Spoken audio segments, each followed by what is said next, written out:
Let me just ask, and I know Representative, you need to go soon, so I'm going to try to do a wrap-up question here, and then we can go to maybe get you in on a couple quick questions.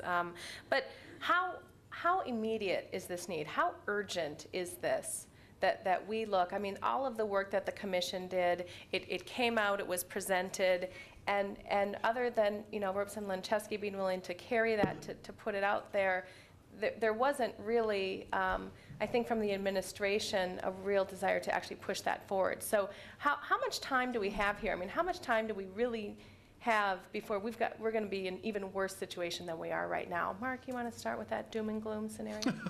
I feel like I wish a sandwich board says, "Repent ye, the end of the world is coming," or something like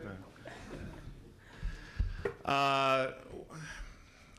You know, I think that reform of the tax system is going to have to take place. I think we got just enough federal money this time around to once again have to avoid some really dramatic and tough decisions. Again, both on the spending and the revenue side of the ledger, and tax reform being a big piece of this. You know, I think there's very compelling evidence that the corporate income tax, for example, take one example, is for a time and a place and a context that really doesn't exist anymore. It doesn't work in a very highly globalized economy.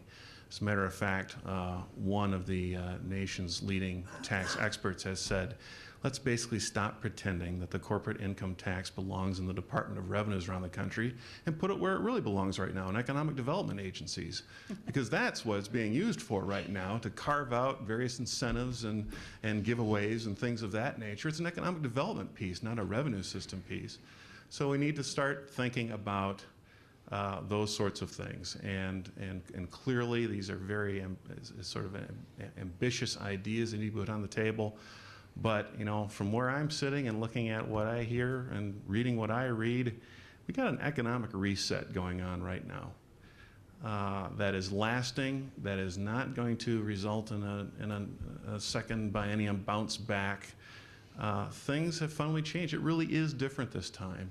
And I think as a result, tax reform, the call for tax reform is really different this time as well. So that being said, Representative, now you're not running for governor, right? No. Okay, just want to make sure. Here's your chance. Yeah, do you want to make an announcement of it? Okay. Are we going to be able to do tax reform this session? When is the right, you know, people say we can't do tax reform because we have a surplus. We can't do tax reform because we have a deficit. When can we do tax reform? Well, we're always reforming bits. People, I think when they say reform, they mean the whole thing, and every year something is reformed in the tax bill. Sometimes it's not earth-shattering, but it matters to somebody. So there are pieces going on all the time. Do I think next session will reform the tax code? No, I don't.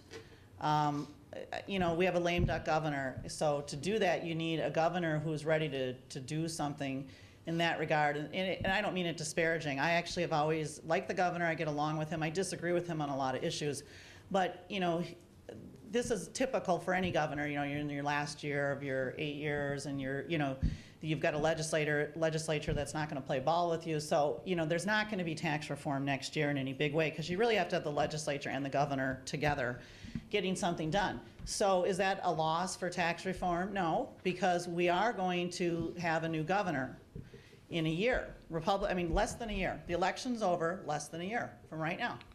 It's over. So either a Republican or a Democrat is going to have to do something big. And so why does this next session matter? It matters because everyone needs to get ready. Everyone has to start pushing their issues and educating Minnesotans, because there's going to be something coming. I think the governor, we will see him have a major tax reform, honestly, as a platform for his future, to sort of show people what he would do at the next level. So I think we'll see a lot of proposals. Will they be enacted? I don't think so. It's an election year, big deficit, you know, no. But I do think either side of the aisle needs to take the time this next session to work really hard and explain to Minnesotans what they're going to do.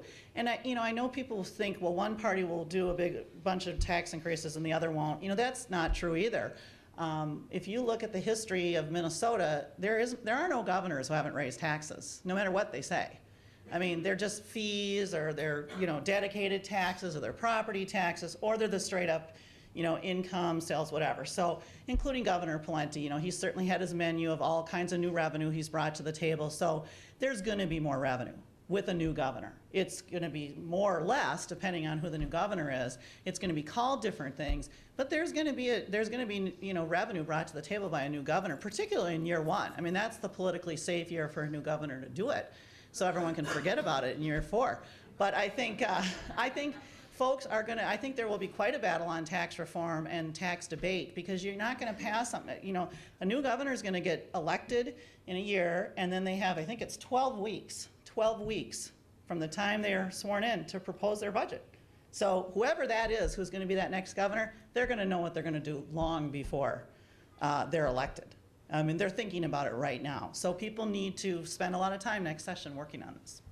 Thank you. I think if anyone has a specific quick question for Representative Lencheski, maybe we could get that, so we do not, I will feel horrible if she missed her flight. So, Ed, I'm still good. I got 10 minutes. Oh, okay, you are, okay. Take your time, Ed.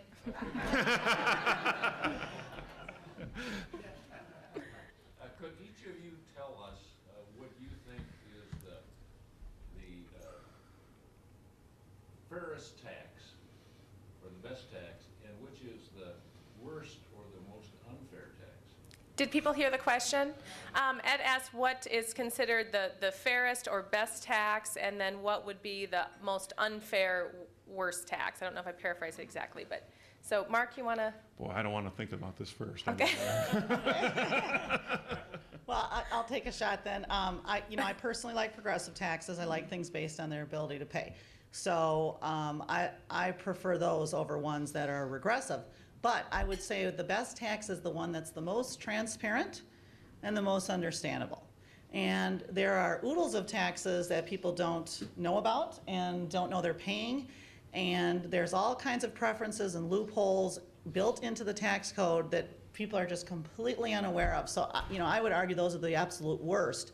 The whole tax expenditure side of the state budget is just a mystery to Minnesota, yet it's worth $11 billion every 2 years. Our budget's $35 billion in 2 years. We have $11 billion of tax expenditures in 2 years. So the legislature doesn't, spend a lot of time on this. I've been trying to get the legislature focused on, hey, you got $11 billion of hidden spending over here in the tax expenditure. And this is sort of the corporate tax comment where it's basically picking winners and losers throughout the system. So if we could get rid of all that hidden stuff that people can't see, even if we had maybe not the greatest taxes where people could see them and get, hey, when I write this check for this tax, this is what I'm getting, versus all this other stuff that's going on that people are unaware of. Mark? I agree completely that the best tax is the transparent tax. And to add a comment on that, I would also note that even great taxes can be made less transparent and understandable in the theme of fairness improvement. We see that in a number of taxes. One area, for example, where I think we do unnecessary things to complicate things for taxpayers is in the property tax. We are the only state in the nation that essentially, through our classification system, creates an entirely new tax base for property tax purposes. And it's completely unnecessary. We can accomplish the same goals, policy goals of preferential treatment of homesteads without doing this extra level of math that results in a tax rate number that is completely indecipherable to people. There's no reason to do that and to look systematically unpacking those things from the tax code that unnecessarily create confusion, obfuscation, and mystery would be a very good thing for the state to invest in. Another question? Bill, I don't know if you have a mic, so if you could just project.